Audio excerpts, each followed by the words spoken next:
नमस्कार मित्रों, मैं विकास शाक्या एक बार फिर से आप सबका स्वागत करता हूँ अपने चैनल पर और आज हम डिस्कस करने जा रहे हैं कठोपनिषद का अगला भाग। उम्मीद करता हूँ कि आपको अच्छा लग रहा होगा कठोपनिषद में अब तक जो कुछ भी हमने डिस्कस किया है। बहुत सिंपल है, समझने में आपको कोई परेशानी नहीं होगी अगर आपने बेसिक कॉन्सेप्ट समझे हुए हैं तो। हमारे चैनल पर अगर आप हमसे शुरुआत से जुड़े हुए हैं तो आपको बिल्कुल दिक्कत नहीं हो रही होगी कि हम यहाँ पर क्या पढ़ रहे हैं, क्या समझ रहे हैं, राइट? बेसिकली खास करके आज का ये वीडियो समझने के लिए या फिर कठोपनिषद में जो भी कॉन्सेप्ट एक्सप्लेन किए गए हैं उनको समझने के लिए आपको एक जो बुक है जिसका नाम है द होली साइंस जो श्री युक्तेश्वर गिरी जी महाराज द्वारा लिखी गई है। अगर वो आपने ठीक से समझी हुई है जो कि वेदों का सार है।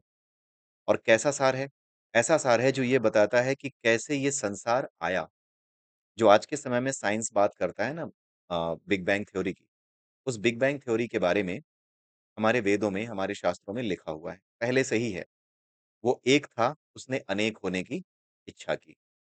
ये एक मेटाफोरिक लैंग्वेज में पर्सोनिफिकेशन करके, मानवीकरण अलंकार का इस्तेमाल करके इस चीज़ को सामने रखा गया, सो दैट चीज़ों को समझाने में आसानी हो। सी साइंस इतना टफ सब्जेक्ट होता है, आज के समय में साइंस को साइंस की भाषा में ही लिखा जाता है। साइंस की अपनी भाषा है, उसकी अपनी विधा है, उसी विधा में उसे लिखा जाता है। इसीलिए बहुत से जो स्टूडेंट्स होते हैं, वो साइंस और मैथ से घबराते हैं। लेकिन ज़रा सोचिए अगर इस साइंस और मैथ्स को या केवल साइंस ले लें, उसी की भाषा को अगर हम बहुत मनोरंजक बना दें, पहेलियों के माध्यम से, मेटाफर्स के माध्यम से उसे सामने रखने का प्रयास करें, उसकी गहराई तक जाने का अवसर दें सामने वाले को। सामने वाले को उसकी गहराई तक जाने का अवसर दें, जो बातें कही जा रही हैं, तो आपको किसी को सिखाने की ज़रूरत नहीं है, वो स्वयं अन्वेषक बन जाएगा। अप्पदीपो भव जो कहा जाता है बौद्ध धर्म में ना, वो खुद का दीपक स्वयं बनने लगेगा, अगर उसे इस गहराई तक जाने का अवसर दिया जाए। और वो अवसर कैसे मिलता है? आपने बच्चों को देखा होगा कि आपस में बचपन में वो बहुत सी पहेलियाँ आपस में एक-दूसरे से पूछते हैं। बहुत सी जो है इस तरह की बातें पूछते हैं जिसमें कि वो बूझो तो जाने, जो आपने बचपन में भी पढ़ा होगा कि कुछ बातें ऐसी होती हैं जिसके बारे में वो बताते हैं, कुछ मेटाफोरिक वे में यूज़ करते हैं। फॉर एग्ज़ाम्पल बचपन में मैं सुना करता था, "मैं काली मेरे बच्चे गोरे, मुझे छोड़ मेरे बच्चों को खा ले, क्या है ये?" राइट? तो कोई उसमें समझदार सा आता था, सामने कहता था, "तुम तवे और रोटी की बात कर रहे हो।" तवा जो है वो माँ है और रोटी उसके बच्चे हैं और जो है माँ ये कह रही है कि मुझे छोड़ दे, मैं काली हूँ और मेरे गोरे-गोरे बच्चों को खा ले। राइट? तो ऐसे करके आपने सामने वाले को एक अवसर दिया। इसी वजह से हमारे जो पुराने समय में जो वेद थे, पुराण थे, शास्त्र थे, जो खासकर वेद थे, जो श्रुति कहे जाते थे, इनको बड़े आराम से सुन-सुना करके, पढ़-पढ़ा करके, एक-दूसरे से बता करके इसको आगे बढ़ाया गया। क्योंकि इसी तरीके की भाषा इस्तेमाल की गई है, जो मेटाफोरिक है, जो सामने वाले को अवसर देती है गहराई में उतरने का। लेकिन सामने वाले से अगर कोई ये कहे कि तुम्हें तो साँप सूँघ गया और सामने वाला अगर अपने आस-पास देखने लगे कि भैया साँप आ गया क्या? तो फिर ऐसा व्यक्ति नहीं समझ सकता। उसको बताना पड़ेगा कि साँप सूँघ गया ये एक मुहावरा है, एक कहावत है, ठीक है? एक मुहावरा है, ठीक है? इसको बात कही जाती है, कहावत कहा जाता है इसको। मुहावरा नहीं कहावत कहा जाता है। और ये कहावत क्या है? एक मेटाफोरिक वे में कही गई बात है। तुम्हें तो साँप सूँघ गया, इसका मतलब होता है बहुत ज़्यादा डर जाना। किसी चीज़ की आशंका होने पर कि मेरा बहुत बड़ा अहित हो सकता है, बहुत बुरा हो सकता है, उसकी आशंका में डर जाना, इसको कहते हैं साँप सूँघ जाना। दिस इज़ द मेटाफोरिक वे, ठीक है? ये कहने का तरीका होता है। उसी तरीके से हमारे यहाँ बहुत सी बातें मेटाफोरिक वे में कही गई हैं। तो अगर आपने युक्तेश्वर गिरी जी की वो किताब पढ़ी है या हमारे चैनल पर भी द होली साइंस जो हमारा दूसरा चैनल है विश्वगुरु के नाम से ही, वहाँ पर अगर आपने द होली साइंस के वीडियोज़ देखे हैं, तो आपको कोई समस्या होगी नहीं इन चीज़ों को समझने के लिए। और वो सार है कि कैसे ये संसार आया। गायत्री महाविज्ञान में भी जो सार बताया गया है संसार की उत्पत्ति का, गायत्री जिसको कहा जाता है, जो अलग-अलग नामों से जाना जाता है उन्हें। कोई गायत्री नाम देता है, कोई भैरवी नाम देता है, कोई माता पार्वती नाम देता है, कोई शक्ति का नाम देता है, जिसने जो सृष्टि की शक्ति के रूप में प्रकट हुई है, उसे अलग-अलग नामों से जाना जाता है, ठीक है? लेकिन उन नामों को सामने आने के बाद उसकी जो एनर्जी है, जो उस एनर्जी की जो मॉडस ऑपरेंडी है, वो जो क्रियाविधि है उस ऊर्जा की क्रियाविधि को समझाने के लिए, बताने के लिए हमारे शास्त्रों में, हमारे वेदों में तरह-तरह की बातें लिखी गई हैं। तरह-तरह से उसको एक्सप्लेन किया गया है।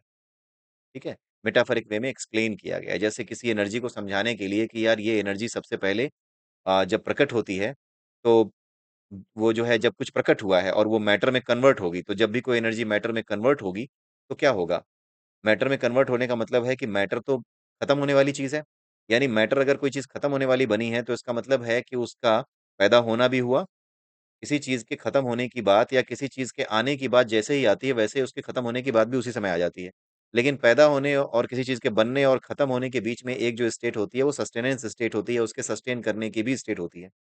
तो किसी भी चीज़ के अस्तित्व में आने पर 3 स्टेट्स अपने आप हमारे सामने आती हैं, जिसको कहते हैं उसका क्रिएशन, फिर उसके बाद सस्टेनेंस और उसके बाद उसका डिस्ट्रक्शन। ये तीनों चीज़ें सामने आती हैं। तो ये ऊर्जा, ये चेतना जो प्रकट होती है सबसे प्रारंभ में, जब बिग बैंग होता है, तो ये एनर्जी प्रकट होती है, ये ऊर्जा प्रकट होती है और इस ऊर्जा के 3 स्वरूप हैं। इन्हीं 3 स्वरूपों को जो है ऊ के रूप में दिखाया जाता है, ओम में जो ऊ होता है ना वो, और उसके बाद एक चंद्र बिंदु लगाया जाता है। तो बताने का मतलब ये होता है कि ऊपर जो चंद्र बिंदु है ना, चंद्र बिंदु में जो बिंदु है, वो बिंदु एक वही ऊर्जा है जिसे परमात्मा या परम तत्व कहते हैं और बीच में माया का पर्दा है, जिसकी वजह से ये तीनों अलग-अलग ऊर्जाएँ दिखाई देती हैं, लेकिन असल में वो एक ही ऊर्जा है, उसी एक ऊर्जा से आई है जिसे गॉड पार्टिकल कहते हैं या फिर जिसे परब्रह्म कहते हैं। उसी से ये सामने आई है, लेकिन ये केवल और केवल माया, ये जो ओम में जो चंद्र बिंदु होता है ना, उसमें जो चाँद होता है, ऊपर जो एक तारा होता है, उस तारे को नहीं, मैं चाँद को कह रहा हूँ, जो छोटा-सा चाँद सा दिखाई देता है।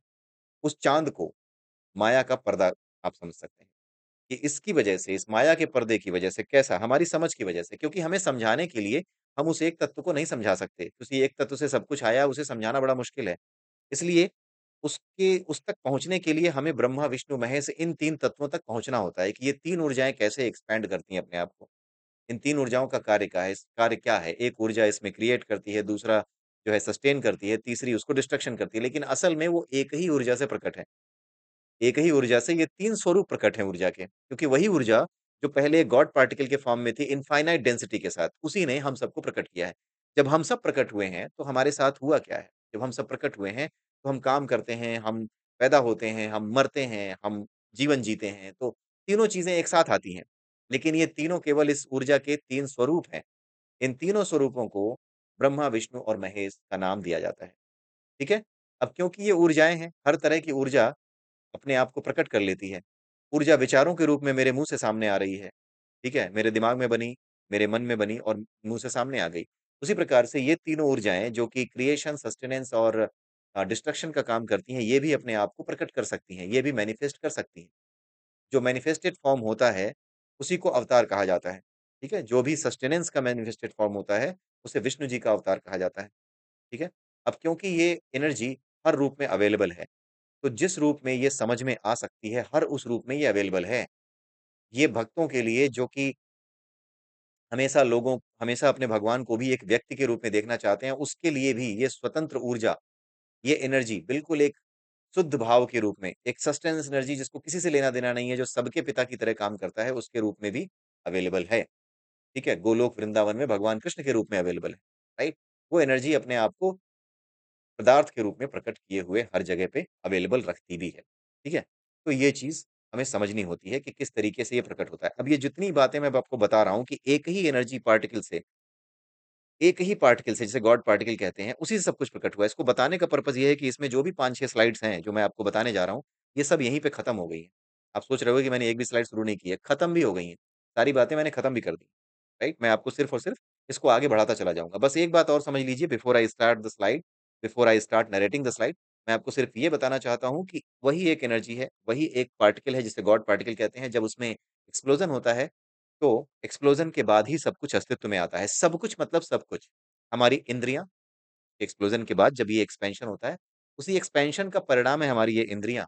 पहले तो वो केवल एक बिंदु के रूप में था, हमारी इंद्रियाँ नहीं थी, कुछ भी नहीं था। उसके एक्सप्लोज़न के बाद ये सब जो हमारे इंद्रियाँ हैं, हमारे इंद्रिय विषय हैं, यहाँ तक कि हमारे भीतर जो भावनाएँ हैं, ये सब चार्जेज़ हैं, अलग-अलग चार्जेज़ हैं। ठीक है? एक तो चार्ज हुआ इलेक्ट्रिक चार्ज और दूसरा है मैग्नेटिक फील्ड, ठीक है? ये मैग्नेटिक फील्ड भी क्रिएट हुआ। जैसे ये एनर्जी विस्फोट करती है ना, इलेक्ट्रोमैग्नेटिक फॉर्म में ये आगे बढ़ती है।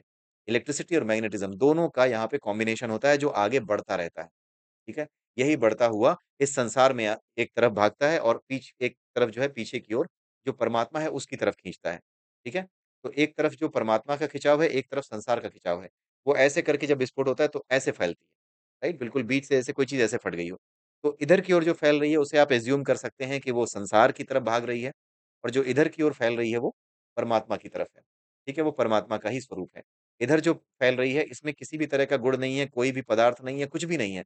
ये विशुद्ध ऊर्जा है, ये केवल विशुद्ध ऊर्जा है। यहाँ पर जो सोर्स है, उसी सोर्स से ये सारी चीज़ें बनी हैं। ये सोर्स की तरह काम करता है। ये पावर हाउस की तरह काम करता है और ये जो ऊर्जा है, ये पावर हाउस से बनने वाली बिजली है और इस बिजली के अलग-अलग रूप हैं, कुत्ते, बिल्ली, हर तरह की चीज़ें। जैसे हमारे घर में जब बिजली आती है, तो उससे उससे हमारा एसी चल रहा है, उससे हमारा कूलर चल रहा है, पंखा चल रहा है, जो भी चल रहा है। तो वही एनर्जी मैनिफेस्ट करती है, लेकिन उस एनर्जी को धारण करने वाला कौन है? Power house. तो वो पावर हाउस कौन है? उसे शिव कहते हैं, उसे विष्णु कहते हैं, वैष्णव उसे विष्णु कहते हैं, भगवान विष्णु कहते हैं, ठीक है? ये जबकि ये तीनों अलग-अलग स्वरूप हैं उसी ऊर्जा के और ये ऊर्जाएँ अपने आप को प्रकट कर लेती हैं, ठीक है? प्रकट भी कर सकती हैं, उसी को क्या कहते हैं? अवतार कहते हैं, ठीक है? ऐसा नहीं है कि वो आती हैं, बात ये है कि वो मैनिफेस्ट करती हैं किसी एक बॉडी में जो उपयुक्त बॉडी होती है, उसको लेकर के अपने आप को लेकर के इस अर्थ पर अपने आप को ट्यून करती हैं और उसके साथ बनी रहती हैं, सारा जीवन बनी रहती हैं। और वही अवतार कही जाती है और वही अपना काम करके, सस्टेन करके, मेंटेन करके उस पूरे नेचर को चली जाती हैं। उसी को धर्मयुद्ध कहते हैं। जब ये मेंटेन करती हैं ये ऊर्जाएँ, तो उसको धर्मयुद्ध कहते हैं। क्योंकि आदमी क्या करता है? हर तरह के अधर्म करता है। कुछ न कुछ उल्टे-सीधे काम कर देता है जिससे प्रकृति का संतुलन बिगड़ता है। जब ये संतुलन बिगड़ता है तो 2 तरीके से बिगड़ता है। एक तो ऐसा है कि हम बाहर की प्रकृति को नुकसान पहुँचाते हैं। जब हम बाहर की प्रकृति को नुकसान पहुँचाते हैं तो बाहर जो प्रकृति है ना वो हमें ठीक-ठाक कर देती है। हमें बीमारियाँ दे करके, हमें मार करके, नष्ट करके कैंसर और भ भयानक बीमारियाँ जो आज के समय में हो रही हैं पॉल्यूशन की वजह से वो दे करके हमें नष्ट कर देती है। लेकिन अगर हमारे भीतर धर्म का नाश होता है, हम करुणा का नाश करते हैं, हम दया का नाश करते हैं, अपने भीतर से हमारे अंदर जो कंपैशन होना चाहिए उस कंपैशन को मार देते हैं। उस केस में क्या होता है? इन चीज़ों के मर जाने से या फिर इन चीज़ों का बैलेंस बिगड़ जाने से होता क्या है? फिर ये एनर्जी हमारे भीतर हम सब के माध्यम से मेरे आपके भीतर, हम सब के भीतर ये एनर्जी रहती है। ये डिसबैलेंस जब महसूस करती है तो इसको बैलेंस करने की प्रक्रिया में ये क्या करती है? इसको बैलेंस करने की प्रक्रिया में ये युद्ध करवाती है, युद्ध होते हैं। मुझे आप पे गुस्सा आएगा, किसी देश को किसी दूसरे देश पे गुस्सा आएगा। आप आजकल देख रहे होंगे ना, बिना बात के कहीं पर भी लड़ाई खड़ी हो जा रही है। जिन बातों को पता नहीं कब से सँभाल के रखा था, आज वो बातें प्रकट हो जा रही हैं। क्यों? क्योंकि आज जो समय आया है वो ऊर्जा को इस स्तर पे ले आया है। हम सब ने अपने भीतर से करुणा का नाश कर लिया है। इस पूरे संसार ने अपने भीतर से करुणा का नाश कर लिया है। पूरे संसार ने कंपैशन को त्याग दिया है, करुणा को त्याग दिया है। इसी वजह से ये सब हो रहा है। ठीक है? इसी वजह से हो रहा है। इसी वजह से युद्ध होंगे और ये रुकेंगे नहीं। 2025 चल रहा है, थोड़ा-सा आपको 2025 के अंत में हल्का-सा महसूस होगा कि थोड़ा-सा स्टेबिलिटी की ओर जा रहा है या फिर स्टेबिलिटी की ओर जा नहीं रहा होगा। असल में हो ये रहा होगा कि जो युद्ध जहाँ चल रहे हैं ना, वही नहीं वहीं रुक जाएँगे, मतलब वहीं चलते रहेंगे। रुकने का मतलब ये नहीं कि रुक जाएँगे, वहीं पे वो होते रहेंगे, थोड़ी बहुत गोलाबारी एक-दूसरे पे करते रहेंगे, लगातार वो युद्ध में बने रहेंगे। लेकिन 2026 में आपको ऐसा फ़ील होगा कि शायद परिस्थितियाँ अब संसार की बदल जाएँगी, ठीक-ठाक हो जाएगा। लेकिन 2027 आते ही आपको समझ में आएगा, ये सब छलावा था और स्थितियाँ इतनी बुरी तरीके से बिगड़ेंगी 2027-28 के आगे कि 2032 तक आपको चैन की साँस लेने का मौका नहीं मिलेगा। ठीक है? ये मैं कोई हवाबाजी में बात नहीं कर रहा हूँ, जो मेरा अनुभव है, जो एक मुझे एक तरीके से अनुभव के आधार पर जो मुझे समझ में आया है, जो मेरे विचार में आया है, विचार में भी नहीं आया, एक तरीके का आप समझ जाइए कि एक ऊर्जा है, जो मुझसे कह रही है कि यही है, यही सत्य है, यही होगा, वो मैं आपके सामने रख रहा हूँ। ठीक है? और जो बातें सामने रखने वाली होती हैं, उसी को मैं सामने रखता हूँ और किसी बात को सामने नहीं रखता हूँ। ठीक है? तो आखिरी बात ये कि हम कैसे बने हैं? पहले एक गॉड पार्टिकल था, कुछ भी नहीं था, हमारा मन नहीं था, हमारी इंद्रियाँ नहीं थी, हम थे ही नहीं, कुछ भी नहीं था। उसके फटने के बाद ही हम सबके अंदर जो भी चीज़ें हैं, इंद्रियाँ हैं, आँखें हैं, कान है, ठीक है? जो भी है, ये सारी चीज़ें उसके फटने के बाद उस एनर्जी के रिएक्शन के फलस्वरूप पदार्थों के रूप में हम और आप दिखाई देने शुरू हुए हैं, तब हम सब बने। ठीक है? ऐसे हम सब बने हैं। और जब हम ये जान जाते हैं कि हम उसी से बने हैं, तब हम क्या करते हैं? तब हम शोक करना बंद कर देते हैं। तब हम उसके बारे में सोचते हैं। क्यों? क्योंकि जब हम उस एनर्जी से बने हैं और इधर भाग रहे हैं, क्योंकि हम इधर की ओर जो आगे विस्फोट हुआ है, उस विस्फोट के फलस्वरूप जो इधर भाग रहे हैं, इस एनर्जी का जो पोल है ना, ये देखिए 2 तरफ फैल रहा है। 2 तरफ फैलने का मतलब ये है कि एक पोल ये हो गया, एक पोल ये हो गया। ये जो पोल है इसको कहते हैं मनस, मन। यही मनस क्या करता है? संसार का निर्माण करता है। मनस नाम की ऊर्जा संसार का निर्माण करती है। अब इस मनस नाम की ऊर्जा के अंदर क्योंकि हम तो गॉड पार्टिकल से बने थे, उसमें हमेशा हर चीज़ के, हर सुख के, हर दुःख के बीज थे। वो अनंत सुख का बीज है।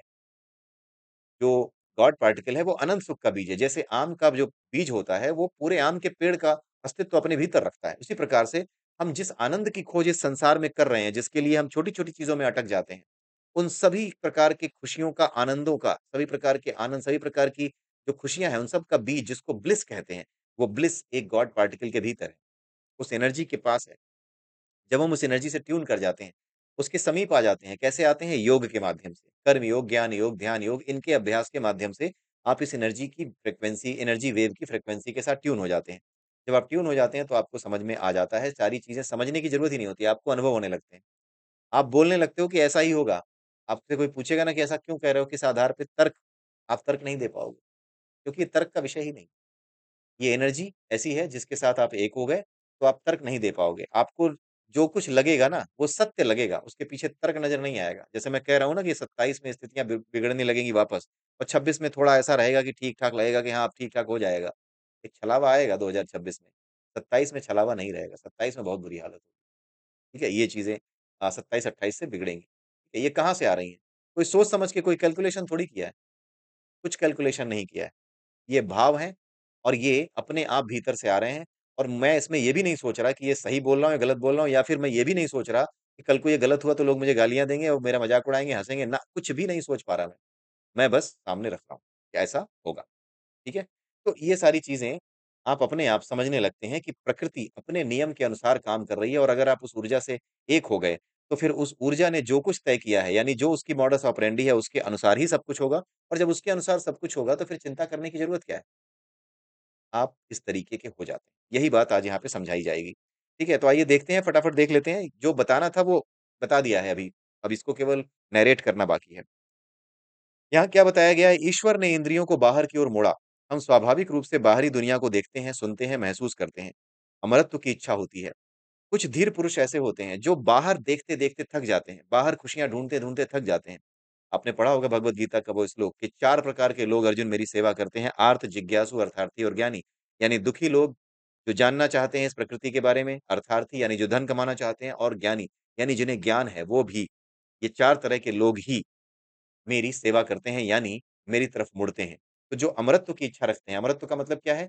जो परमानेंट आनंद चाहते हैं, जो ब्लिस चाहते हैं, रेदर दैन छोटी-छोटी खुशियों के लिए संसार में जगह-जगह मुँह मारने के। कि हाँ, इसमें खुशी मिल जाएगी, अच्छा अब इसमें मिल गई नहीं, अब तो शांति हो गई, अब कुछ खुशी का कोई और पैमाना होगा, ठीक है? मनपसंद लड़की से शादी हो गई, लड़के से शादी हो गई, अब अलग पैमाना ये है कि अब जो है बच्चे हो जाएँ। उसके बाद जब बच्चे हो गए तो अलग पैमाना ये है कि बच्चा टॉप कर जाए। जब बच्चा टॉप कर गया, अलग पैमाना ये है कि बच्चा विदेश चला जाए। विदेश चला जाए तो पैमाना ये है कि नासा-वासा में हो जाए, फिर थोड़ा अंतरिक्ष यात्रा में हो आए। तो ये पैमाने बदलते रहते हैं जो हमें खुशियाँ, आनंद देते हैं। हम असल में अपनी जो आनंदानुभूति है ना, उससे प्रेम करते हैं। हमें बच्चों से या किसी ऐसी चीज़ से वास्तविक प्रेम हमें उनसे नहीं, उनसे जुड़ी हुई जो अनुभूतियाँ हैं, उनसे होता है। वो हमारे सुख का कारण बनेंगे, बस इन इस अनुभूति के कारण हमें उनसे प्रेम होता है। वास्तविक प्रेम हमारा किस चीज़ के प्रति है, ये हमें सोचना पड़ेगा। हमें बच्चों से प्रेम होता है, लेकिन एक जो प्रेम होता है ना, दोनों तरीके के प्रेम एक्ज़िस्ट करते हैं। कुछ लोगों के लिए प्रेम कैसा है? प्रेम ऐसा है जो कि उस ऑब्जेक्ट से जुड़ा हुआ है, जिस ऑब्जेक्ट से उनकी अभिलाषाएँ पूरी होंगी, जिनसे उनकी इच्छाएँ पूरी, राइट? वो है सुख का साधन, ठीक है? दूसरा ये है निश्चल प्रेम, बच्चा है, माँ है, बच्चे से निश्चल प्रेम करती है, कुछ भी हो जाए, ना मिले, उसको कोई नौकरी ना मिले, वो अनपढ़ रह जाए या कुछ भी रह जाए, जैसी भी उसकी स्थिति हो, लेकिन माँ उससे तब भी प्रेम करेगी, ये निश्चल प्रेम है। लेकिन दूसरा प्रेम भी एक्ज़िस्ट करता है, जहाँ पर माँ एक बहुत अलग चीज़ होती है, माँ-बाप एक बहुत अलग चीज़ होती है, लेकिन उसके अलावा जो रिश्तेदारी या जो प्रेम का भाव दिखाई देता है दूसरे रिश्तों में, वहाँ पर इस तरह की परिस्थितियाँ बनती हैं कि हम उस व्यक्ति से नहीं, बल्कि उस व्यक्ति के द्वारा प्राप्त होने वाले जो सुख हैं, उस सुख से मिलने वाला जो आनंद है, जो आनंदानुभूति होती है, कई बार हम उसमें पड़ जाते हैं, ठीक है?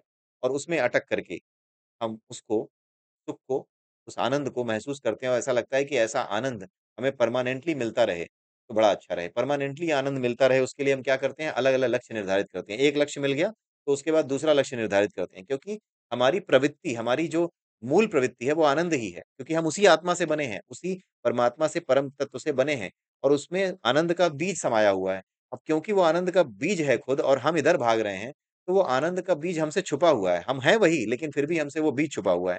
क्योंकि वो बीज छुपा हुआ है इसलिए हम क्या करते हैं, हम बार-बार लक्ष्य निर्धारित करते हैं, बार-बार वो आनंद हमसे खो जाता है, हमें ऐसा लगता है, जबकि वो हमारे भीतर ही है, ठीक है?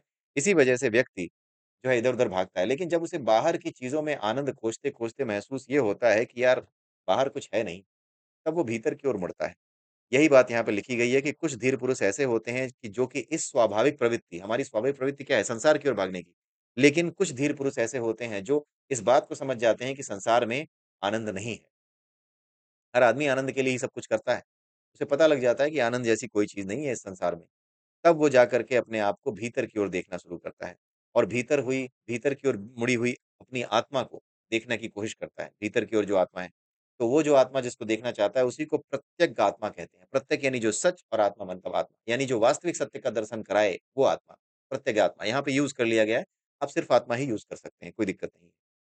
आगे क्या है? इंद्रियों का निग्रह और आत्मज्ञान।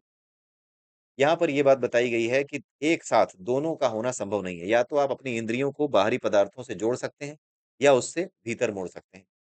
दोनों एक साथ नहीं कर सकते। ऐसा नहीं हो सकता कि मैं संसार में भी हूँ और भगवान में भी हूँ, ना, ऐसा नहीं होता। परमात्मा में भी हूँ और संसार में भी हूँ, ऐसा नहीं होता। इंद्रियाँ या तो बाहर की ओर होंगी या इंद्रियाँ भीतर की ओर मुड़ करके अपना काम करेंगी, आत्मा को खोजेंगी, परमानेंट आनंद की ओर जाएँगी, सोर्स की तरफ जाएँगी, सीड की तरफ जाएँगी, उस एनर्जी के सीड की तरफ जाएँगी, जिस एनर्जी से हम सब बने हैं, उसके साथ ट्यून होने की कोशिश करेंगे। ये चीज़, ठीक है? लेकिन ऐसा स्वभाव को रोकने का काम करते क्यों हैं? क्यों? क्योंकि नित्य स्वभाव यानी अमरत्व, हमारा जो नित्य स्वभाव है ना, वो एक तरीके से आनंद का स्वभाव है। उस आनंद के स्वभाव को, नित्य स्वभाव को, ठीक है? नित्य स्वभावता यानी आनंद का जो नित्य स्वभाव है या नित्य आनंद की जो खोज है, उस खोज के कारण व्यक्ति, उस इच्छा के कारण व्यक्ति अपने भीतर मुड़ता है, ठीक है? इंद्रियों का निग्रह और आत्मज्ञान, विवेकी और अल्पज्ञ। अल्पज्ञ पुरुष बाहरी सुखों, भोगों के पीछे भागता है क्योंकि वे नश्वर। अल्पज्ञ पुरुष ऐसा होता है जो कि बाहरी सुखों और भोगों के पीछे भागता है और वो नश्वर होते हैं, क्योंकि यहाँ पे गलत इस्तेमाल किया गया है। यहाँ पे सिर्फ इतना होना चाहिए कि अल्पज्ञ पुरुष बाहरी सुखों और भोगों के पीछे भागता है क्योंकि वो अज्ञानी है, या फिर ये कहा जा सकता है जो कि नश्वर हैं, उनके पीछे भागता है। ठीक है? क्योंकि एक आपको लक्ष्य मिला, दूसरा लक्ष्य दिखने लगता है कि अब मैंने ये कर लिया, अब मुझे दूसरा काम करना है। ठीक है? क्योंकि लगातार उस आनंद को हम जीना चाहते हैं। जो विवेकी पुरुष होता है वो जानता है कि अमरत्व कहीं और नहीं, हमारे भीतर है। अमरत्व जो है वो हमारे भीतर है, यानी सभी सुखों का मूल उस परम ऊर्जा में है। अगर हम उस परम ऊर्जा से एक हो गए तो हम वही ऊर्जा हो जाएँगे। हमारी फ्रीक्वेंसी उसी के बराबर हो जाएगी और हम उसमें एक हो जाएँगे। ठीक है? जैसे समुद्र में लहरें मिलती हैं, समुद्र में जब छोटी-छोटी नदियाँ मिलती हैं तो मिल करके वो भी क्या हो जाती हैं? समुद्र ही कही जाती हैं। उसी प्रकार से ऐसा कोई भी व्यक्ति जिसने अपनी चेतना को इस स्तर पे उठा लिया है कि वो समुद्र यानी परमात्मा की चेतना के आवृत्ति के बराबर हो जाए, उससे ट्यून कर जाए, तो फिर परमात्मा में और उसमें कोई भेद नहीं रह जाता, वो दोनों एक हो जाते हैं। ठीक है? वही कहा जाता है, तत्त्वमसि तुम वही हो, अहम ब्रह्मास्मि मैं ही ब्रह्म हूँ। ये सब बातें क्यों कही जाती हैं? इसीलिए कही जाती हैं। अमरत्व को अटल जानकर वो जानता है कि अमरत्व ही ऐसी चीज़ है, यानी भीतर जो सुख है वही ऐसा अटल सुख है, वही सभी सुखों का बीज है। इसीलिए मुझे बाहरी संसार की इच्छा नहीं करनी, तो विवेकी पुरुष बाहरी संसार में जीता है, सारे काम करता है, लेकिन ऐसे इस्तेमाल करता है सारी चीज़ों का जैसे कि दुनिया किराए का घर हो। उसका अपना घर नहीं है। वो किसी चीज़ पर अपना स्वामित्व तो नहीं समझता। वो हर चीज़ को इस्तेमाल की तरह देखता है, इस्तेमाल करने की ज़रूरत है तो इस्तेमाल करो। जैसे किराए के घर में रहते हुए हम हर चीज़ इस्तेमाल करते हैं, लेकिन उस पर हमारा स्वामित्व तो नहीं है, हम उसके स्वामी नहीं हैं। उसी प्रकार से जो विवेकी पुरुष होता है, वो इन चीज़ों की इच्छा नहीं रखता, इन चीज़ों को अपना नहीं कहता। वो इस संसार को, इस संसार में रखी हर चीज़ को, इस संसार में मिलने वाली हर चीज़ को, हर सुख को, हर सुविधा को वो किराए का समझता है। उसका स्वामित्व तो नहीं अपने ऊपर लेता। उसे पता है कि वो स्वामी है ही नहीं। आगे क्या है, जिस आत्मा से सब कुछ अनुभव होता है, यानी आत्मा की वजह से ही, वही जो परम तत्व था उसी के विस्फोट होने के बाद सब कुछ आया, सारी भावनाएँ आईं। तो जिस आत्मा की वजह से सब कुछ अनुभव होता है, जब उसे जान लिया, तब उस श्लोक में और जानना क्या बाकी रह जाता है। अगर उसको जान लिया तो बीज को जान लिया, अगर आम के बीज को पा गए तो फिर आम के पेड़ के लिए दूसरी व्यवस्था थोड़ी करनी है, बीज बो देना है। उसी प्रकार से जो व्यक्ति संसार के बीज को यानी आत्म तत्व को जान गया, उसे फिर कुछ और जानना बाकी नहीं रह जाता। यह तत्व निश्चय वही है, आत्मा ही सब कुछ जानने योग्य है, जानने वाली है और वो सर्वज्ञ है, वो सब जानती है। यही बात जो यम है, जो मृत्यु के देवता हैं, वो अ, जो नचिकेता हैं, उनको समझा रहे हैं कि आगे क्या है, शोक से मुक्ति कैसे मिलती है? शोक क्या है? आपने शोक के बारे में अगर सोचा हो तो हम अगर इस संसार में अपने वर्तमान को देखें, अपने भूतकाल के कर्मों को देखें और भविष्य की चिंता करें, तो हमें डर लगता है। हमें पता लगता है कि यार भविष्य की चिंता हम कर रहे हैं, कुछ न कुछ समस्या है, तभी हम चिंता कर रहे हैं। तो भूत, भविष्य सबकी चिंता हम करते हैं, लेकिन जिसने उस तत्व को जान लिया, जिस तत्व की वजह से ही भूत, वर्तमान और भविष्य इन तीनों की संकल्पनाएँ गढ़ी गई हैं। काल की संकल्पना, समय की कल्पना जिसके कारण गढ़ी गई है, वो वही है, वो वही परमात्मा है, ठीक है? तो जो व्यक्ति ये जान जाता है कि जो सुख-दुःख है, उसका कारण कुछ और नहीं है, वो काल ही है, ठीक है? और उसका कारण कौन है? आत्मा ही है। उसी आत्मा सब कुछ प्रकट हुआ है। उसी आत्मा से सब कुछ प्रकट होने के कारण जो जगते समय हम देखते हैं और जगते समय सुख-दुःख का अनुभव करते हैं, या फिर सो जाते हैं, सपने देखते हैं और सपने देखते समय जो सुख-दुःख का अनुभव करते हैं, वो सब छलावा है। वो सब कुछ उसी की वजह से है। असली तत्व कौन है? आत्मा। आत्मा की वजह से ही सब कुछ है। मूल तत्व वही है। तो जब हम उस आत्मा को जान जाते हैं, यानी उसके साथ एक हो जाते हैं, तब किसी भी प्रकार का शोक हमारे लिए नहीं रह जाता। आत्मा ही कर्म फल को भोगने वाला है और प्राणों को धारण करने वाला है। यह भूत, वर्तमान और भविष्य को नियंत्रित करने वाला है। और जो व्यक्ति ऐसा जान जाता है कि भूत, वर्तमान और भविष्य सब कुछ इसी कण की या इसी परमात्म तत्व की, इसी परब्रह्म की अभिव्यक्ति है और जैसी है वैसी रहेगी, तो फिर वो शोक नहीं करता। इंद्रियों का निग्रह और आत्मज्ञान, भय से मुक्ति। सारा भय भविष्य की चिंता और भूतकाल के कर्मों से आता है। जब आत्मा का नियम पता चला, तो उस सर्वशक्तिमान आत्मा की रक्षा के उपाय में जानने वाला व्यक्ति चिंता नहीं करता। अंतिम ज्ञान, आत्मा स्वयं ही सृष्टि का नियामक है, उसे किसी बाहरी रक्षा की आवश्यकता नहीं। और जो व्यक्ति शोक नहीं करता, वो फिर अपनी आत्मा के लिए भी शोक नहीं करता। ये एक अलग चीज़ है। अभी तक जो हमने डिस्कस किया, उससे ये अलग बात मैंने बोली कि जो व्यक्ति हर प्रकार से शोक मुक्त हो जाता है, फिर वो अपनी आत्मा की चिंता का जो दुःख है, उसको चिंता लगी रहती है कि मेरी आत्मा का फिर पतन ना हो जाए। ऐसे कुछ लोग होते हैं ना, यार बहुत काम करना पड़ रहा है, आजकल तो भगवान को याद ही नहीं कर पा रहे। आजकल तो मंदिर भी नहीं जा पा रहे, आजकल तो जो है वो फीलिंग ही नहीं आ रही परमात्मा वाली, ठीक है? हम परमात्मा में हैं, ऐसी फीलिंग ही नहीं फ़ील कर पा रहे, ठीक है? जल्दी ऑफ़िस जाना है, मीटिंग अटेंड करनी है, उसकी वजह से मैं जो है पूजा-पाठ भी नहीं कर पा रहा। ये जो चिंता है, ये जो भय है, आत्मा स के गिरने का कि हाँ यार, मैं ये सब नहीं कर पा रहा, तो मेरी आत्मा फिर से नीचे गिर सकती है। ये ये अनर्गल का भय है, ये बिना बात का भय है।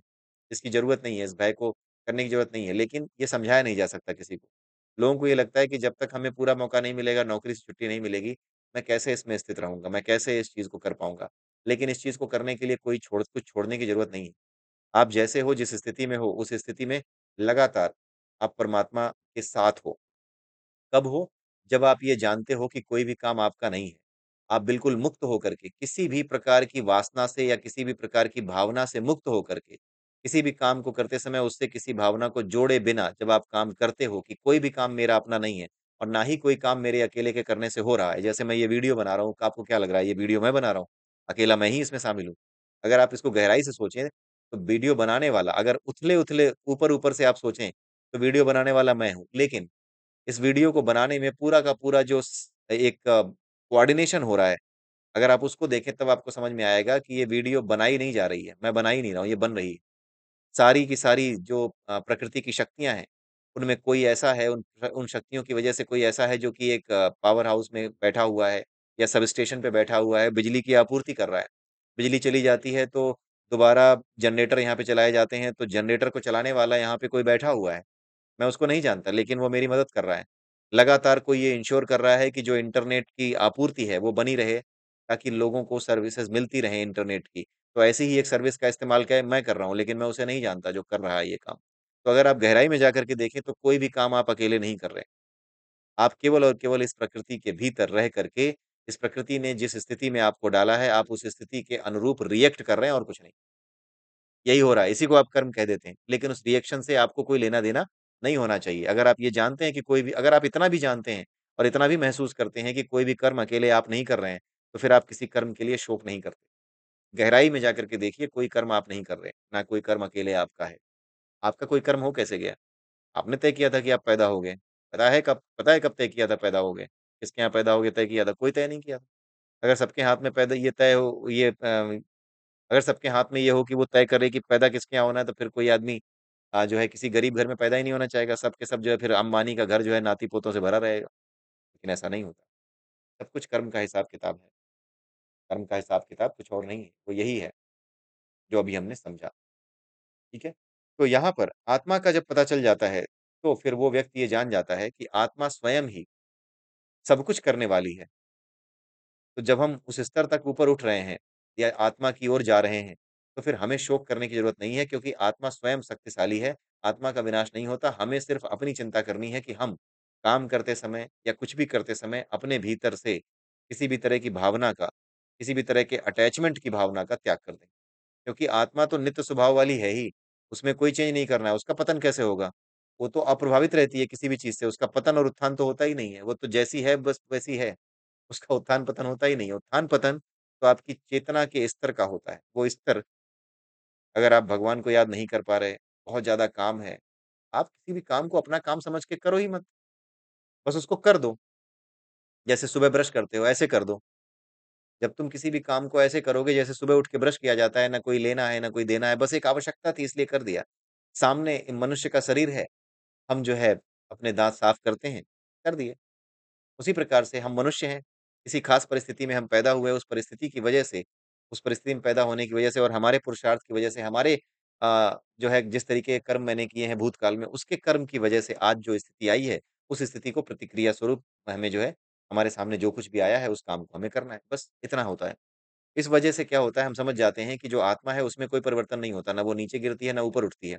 उसके लिए चिंता करने की ज़रूरत नहीं है, ठीक है? उसको उसकी रक्षा करने की ज़रूरत नहीं है क्योंकि उसको किसी रक्षा की ज़रूरत हो ही नहीं सकती जो अपने स्वरूप को बदलता ही नहीं। चाहे चाहे कितनी भी स्थिति हो जाए, उसका स्वरूप नहीं बदलता, वो वैसी ही रहती है, उतनी ही ताकतवर रहती है, उसको बदलने की क्या किसी की पड़ी हुई है, कोई नहीं कर सकता उसको, बदल ही नहीं सकता।